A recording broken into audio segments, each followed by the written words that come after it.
मुझे इस हवेली में आए हुए तीसरा दिन था, मगर अभी तक मुझे इस चीज का सुराग नहीं मिला था जिसकी तलाश में मैं यहाँ तक आई थी।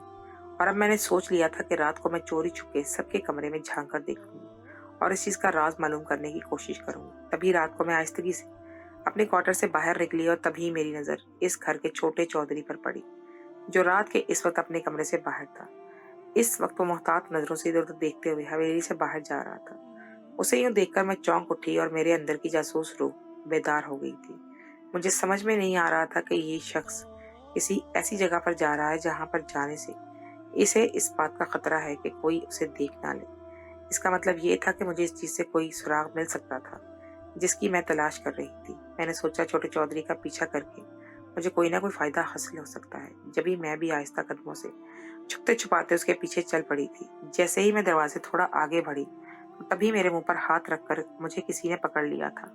तब तक वो चौधरी नजरों से ओझल हो गया था। अब जब मैंने पलटकर देखा तो अंधेरा होने की वजह से मुझे कुछ भी समझ नहीं आ रहा था, मगर गिरफ्त से ऐसे महसूस हो रहा था जैसे कोई मर्द था। वो आहिनी गिरफ्त बहुत मजबूत करके पकड़े हुआ था। मैंने अगर कराटे ना सीखे होते तो मेरे लिए बचाव करना मुश्किल हो जाता था। तब भी मैंने एक मखसूस आवार से उस पर किया जो वो खुद ब मुश्किल छुड़वाते हुए वापस भागी थी। और अब मैंने सीधा अपने क्वार्टर में आकर सांस लिया था। और अब तो चौधरी का पीछा करना मुझे बहुत महंगा पड़ गया था। मैं इस बात पर पछता रही थी कि वापस आने के बजाय मैं आगे चली जाती और देखती कि आखिर छोटा चौधरी कहाँ पे गया है। मगर इस शख्स ने मुझ पे अचानक हमला कर दिया और मैं फिर सीधा वापस आ गई थी। अगले दिन मैं सो रही थी जब मालिका ने मुझे गुस्से से जगाया और कहने लगी कि तुम इस घर की मुलाजमा हो, मगर तुम तो इस तरह से सो रही हो जैसे इस घर की मालिकन तुम हो। चलो उठो, जल्दी से घर के काम काज करो। उसका रवैया देखकर मुझे बहुत बुरा लगा था।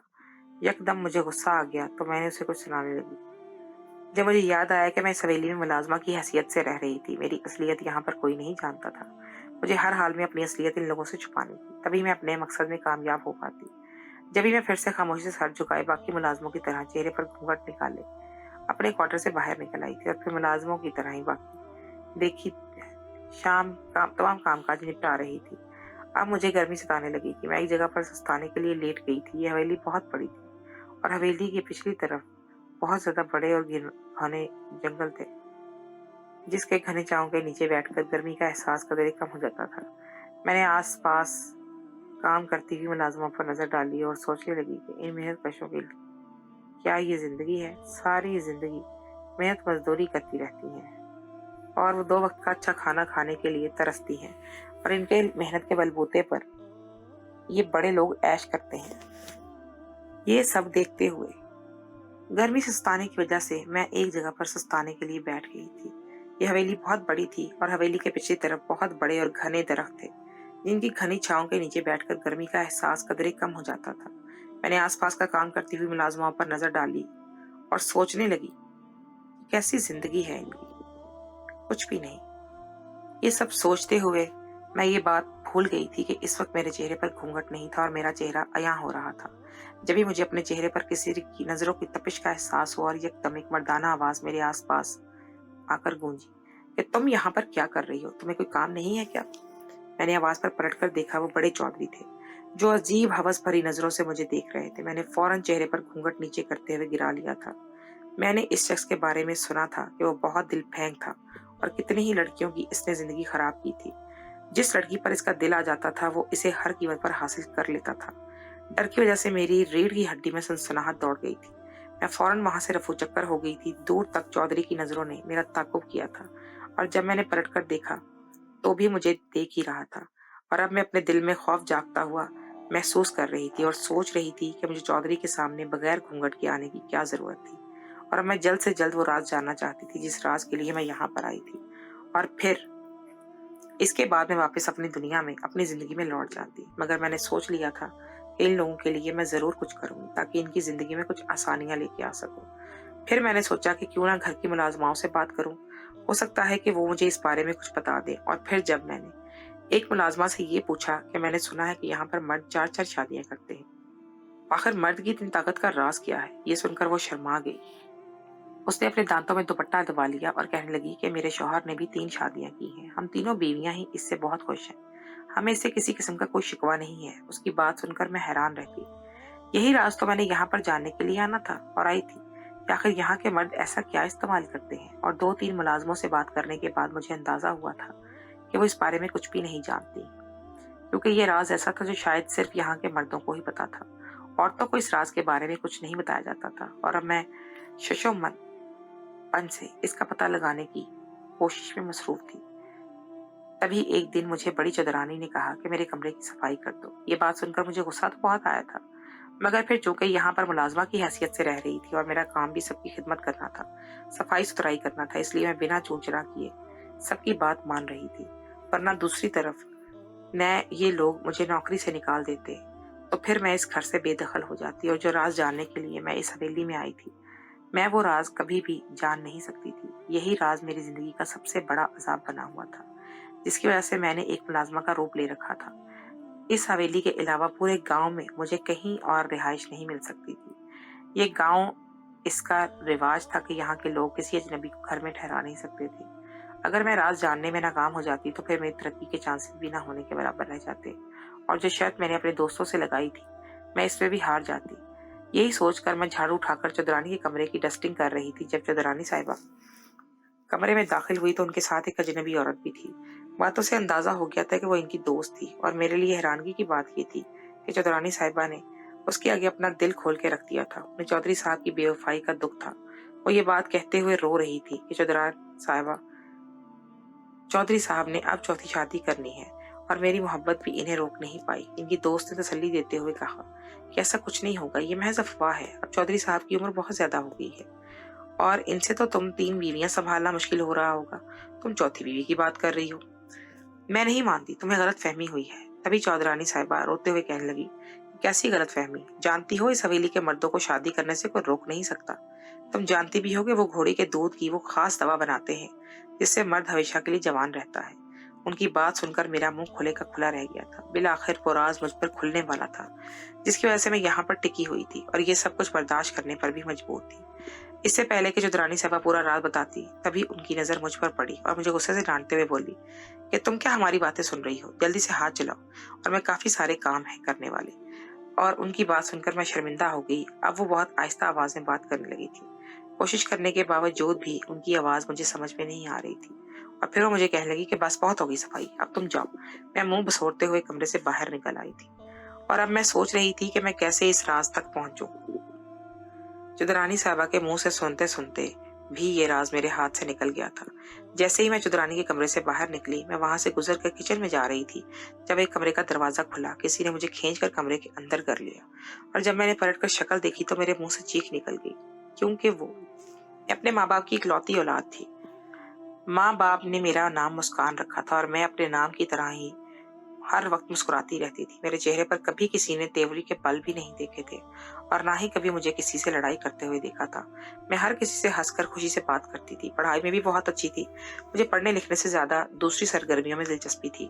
اسکول سے لے کر کالج تک میں نمایاں پوزیشن میں کامیاب ہوتی رہی تھی، اور یونیورسٹی میں جا کے میں نے صحافت کا انتخاب کر لیا تھا۔ امی کو اس بات پہ اعتراض تھا، انہیں میرا مردوں جیسے مضمون اختیار کرنے پر افسوس ہو رہا تھا، مگر میں نے امی کو سمجھایا کہ مجھے صحافت پڑھنے کا شوق ہے بہت، اور یہ شوق ابو کی دیکھا دیکھی مجھ میں منتقل ہوا تھا، جو اخبار میں کبھی کبھار کالم لکھتے تھے، اور مجھے بھی لکھنے کا شوق بیدار ہو گیا تھا۔ میں بھی اکثر چھوٹے چھوٹے کالم لکھتی تھی، جس کی وجہ سے مجھے بہت زیادہ پذیرائی ملتی تھی، اور پھر یونیورسٹی سے نکلنے کے بعد میں پریکٹیکلی ایک نیوز پیپر کے ساتھ منسلک ہو گئی تھی۔ اس کے ساتھ ایک NGO کے ساتھ بھی کام کر رہی تھی۔ دیہات میں اور ارد گرد کے گاؤں قصبوں میں جہاں پہ بھی ہم عجیب و غریب بات دیکھتے تو اس کے بارے میں عوام کو ضرور مطلع کرتے تھے، لوگوں میں آگاہی پھیلاتے تھے، اور کتنے ہی لوگوں کو شعور دیتے تھے، ان کو زندگی گزارنے کا نیا ڈھنگ سکھاتے تھے، لوگوں کی مدد کرتے تھے۔ اس سب سے مجھے بہت خوشی ہوتی تھی۔ کتنی ہی ایسی بیوہ اور متعلقہ عورتیں تھیں جن کو ہم نے روزگار مہیا کیا ہوا تھا، اور ان کے بچوں کی تعلیم کا بندوبست کیا تھا۔ وہ لوگ جب مجھے دعائیں دیتے تھے تو میری خوشی کی انتہا نہیں رہتی تھی۔ ان کی دعائیں سن کر مجھے ایسا لگتا تھا جیسے زندگی کا سکھ مل گیا ہو، اور وہ کوئی اور دکھ باقی بچا نہ ہو۔ پچھلے کچھ دنوں سے ایک نئی رپورٹ ہمارے سامنے آئی تھی، جس میں ایک اندازے کے مطابق سیال کوٹ کے ایک نواحی قصبے میں جو لوگ آباد تھے، وہ لوگ ایک وقت میں 4 شادیاں کرتے تھے۔ بظاہر تو یہ بات نارمل تھی، مگر حیرت کی بات یہ تھی کہ اس قصبے میں رہنے والے سب لوگوں کی 4 بیویاں تھیں، اور ان کے چاروں بیویوں سے اولاد بھی تھی۔ یہ خبر سن کر سب لوگ حیران رہ گئے تھے کہ آخر ایسی کون سی چیز ہے وہاں कि जो वहाँ के मर्द इस्तेमाल करते हैं, जिसकी वजह से वो ना सिर्फ 4 बीवियाँ रखते हैं बल्कि इनके वो हकूक भी पूरे करते हैं और तमाम बीवियों से इनकी औलादें भी होती हैं। एक दिन मीटिंग के दौरान ये बात छिड़ गई तो तभी मजाक-मजाक में मेरी दोस्त ने मुझे कहा कि तुम इस बात की खोज में लग जाओ, इस रात से पर्दा उठाओ। इसका यही कहना था कि मेरे पास मुझे कहने के लिए कि हाँ शुमाइला की बात ठीक है, तुम्हें इस खोज में रहना चाहिए, इस चीज़ का पता लगाना चाहिए कि आखिर ऐसी क्या वजह है कि वहाँ के लोग ऐसी कौन सी चीज़ इस्तेमाल करते हैं। मैंने सुना है कि वो लोग कोई खाने में ऐसी चीज़ मिलाते हैं जिसकी वजह से इनमें बेपनाह ताकत आ जाती है और वो लोग भी ये राज किसी को भी बताते नहीं। इनका ये राज जानने के लिए ज़रूरी है कि इनके बीच में रहा जाए और तुमसे ज़्यादा बेहतर तरीके से ये काम और भला कौन कर सकता है। अब जब सब लोग एक तरफ हो गए तो मुझे ये बात माननी ही पड़ी थी। मुझे घर से भी बहुत मुश्किल से इजाज़त मिली थी। मेरे अम्मी-अब्बू को इस बात पे एतराज़ था, मगर मैंने इन्हें मना ही लिया था और फिर मैं अपना हुलिया बदलकर इस देहाती लबो-लहजा अपनाकर गाँव में आ गई थी। इस हवेली में काम करने वाली पुरानी मुलाज़िमा के सामने मैंने खुद को एक गरीब भिखारन के रूप में ज़ाहिर किया था और उसे कहने लगी कि मैं भीख माँगते-माँगते थक चुकी हूँ। मैं कोई इज़्ज़त की रोज़ी कमाना चाहती हूँ। तब वो मुझे इस हवेली में लेकर आ गई थी और फिर चुदरानी को मेरा काम पसंद आ गया था तो उन्होंने मुझे नौकरी पर रख लिया था। मैं इस मुलाज़िमा की शुक्रगुज़ार थी जिसकी वजह से इस हवेली तक मैं पहुँच गई थी और मुझे अंदाज़ा हुआ था कि इस हवेली की मुलाज़िमाओं के हवेली के मर्दों से बहुत तंग थी क्योंकि वो छेड़खानी और दस्तदराज़ी से बाज़ नहीं आते थे। अब एक हद तक तो ये राज़ मुझे मालूम हो गया था कि ये लोग घोड़ी का दूध इस्तेमाल करते हैं, मगर इसमें क्या चीज़ मिलाते थे, इसकी तरकीब क्या थी, ये तो मुझे इन लोगों से ही मालूम हो सकता था। इसलिए मैं यही राज जानकर चुदरानी के कमरे में निकल रही थी, मुझे यकदम किसी ने कमरे में खींच लिया था और जब मैंने पलट कर देखा तो वो बड़े चौधरी साहब थे, जो मुझे अजीब नजरों से देखते हुए मुस्कुरा रहे थे। इन्हें अपने सामने देखकर मुझे खौफ महसूस होने लगा था। तभी वो कहने लगे कि तुम मुझे बहुत ज्यादा पसंद आई हो, तुम कहीं से भी मुलाजमा नहीं लगती, तुम्हें तो इस हवेली की नौकरानी की बजाय रानी होना चाहिए। बड़े चौधरी की ये बात सुनकर मेरे जहन में एक ख्याल कूद पड़ा था। मैंने उसे कहा कि फिर आप मुझे हवेली की रानी बना दें। ये सुनकर एक लम्हे को ठटक गए थे और फिर कहने लगे कि तुम जिस कदर हसीन हो, मेरा दिल यही चाह रहा है कि चौथी शादी में तुम्हारे साथ करूं और ये ख्याल कुछ गलत भी नहीं है, मगर इससे पहले मैं ये तो देख लूं कि तुम कैसी हो, मजे की हो भी या बस गुजारा ही है। ये कहते हुए मायनी खेज अंदाज में मुझे देखते हुए मेरी तरफ बढ़े थे। इनका अंदाज देखकर मुझे समझ आ गई थी कि वो क्या करना चाह रहे थे, उनके इरादे क्या थे। मुझे इस बात का डर नहीं था कि मुझे कोई नुकसान पहुंचा सकता था क्योंकि मैं अपना दिफा करना अच्छे से जानती थी, मगर मैं इस बात का इजहार चौधरी साहब के सामने नहीं कर सकती थी, वरना वो मेरे हवाले से चौंक जाता और फिर मेरी खोज में लग जाता, जो कि किसी सूरत भी मैं चाहती नहीं थी। यहाँ से निकलने के लिए मुझे कुछ और सोचना था। इसी पल दरवाजे पर दस्तक हुई तो ये देखकर जहां पर मेरे खुद के वजूद से नई रूह फूंक दी गई हो, चौधरी का चेहरा भी लट्ठे की माने सफेद पड़ गया था। चौधरी साहब का जैसे ही दरवाजा खोला तो कमरे में मुलाजमा दाखिल हो गई। उसने चौधरी साहब को पैगाम दिया कि मर्दान खाने में मेहमान आए हुए हैं। मैंने इस मौका को गनीमत जाना और वहां से बाहर निकल आई थी। बाहर आकर खुली फिजा में मैंने गहरी सांस ली थी और अल्लाह का शुक्र अदा किया था कि मेरी इस अजाब से जान छूट गई। अगर ये मुलाजमा आज ना आती तो न जाने मेरे साथ क्या होता, और अब मैं इस बात पर खुश थी कि मैं आधे रास्ते तक जान गई थी, मगर सवाल ये था कि मैं इस पूरे रास्ते तक कैसे पहुंच सकती थी। तब मेरे जहन में ये बात आई कि क्यों ना मैं चौधरी से इस राज के बारे में पूछूं, हो सकता है कि वो मुझे इस बारे में बता दे। यूं भी उसकी आंखों पर तो मेरे हुस्न की पट्टी बन चुकी थी और अगर मैं उससे ये राज मालूम करती तो मुझे इनकार नहीं कर सकता था।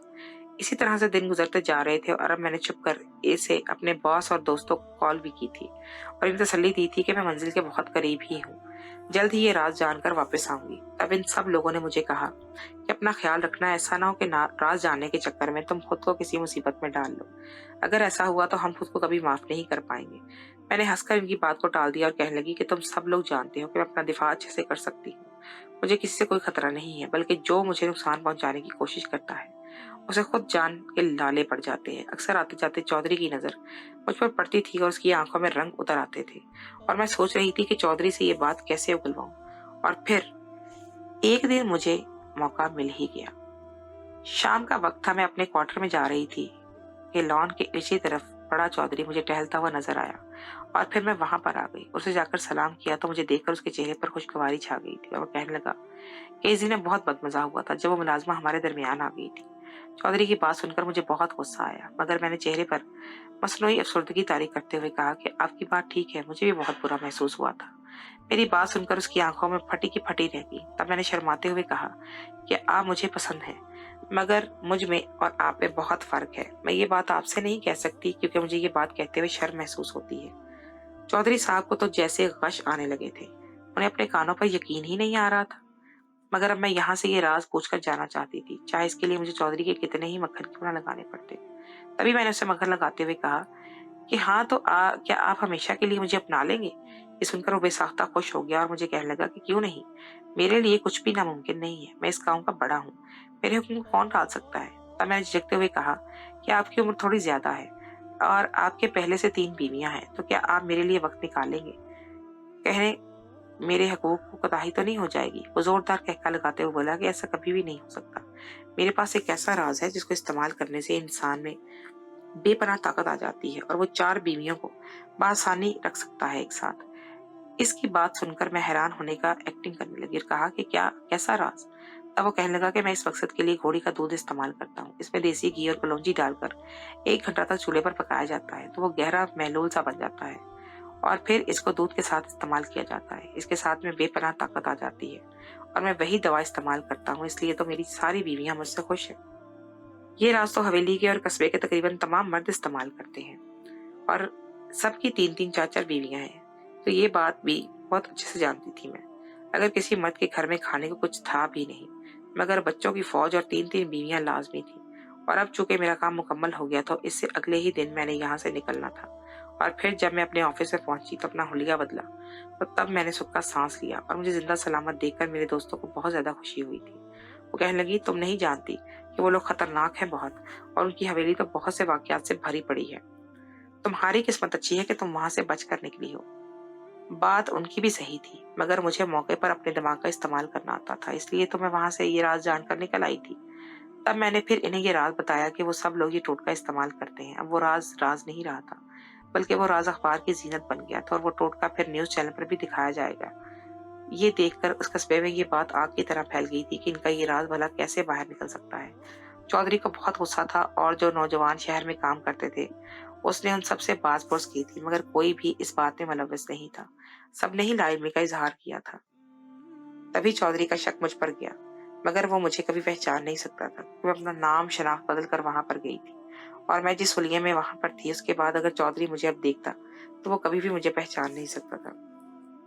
अब शहर में आकर मेरा हुलिया बिल्कुल बदल गया था और मैं इस बात पर खुश थी कि मैंने अपने मिशन को कामयाबी से मुकम्मल कर लिया था और अब मेरी तरक्की के चांसेस रोशन थे।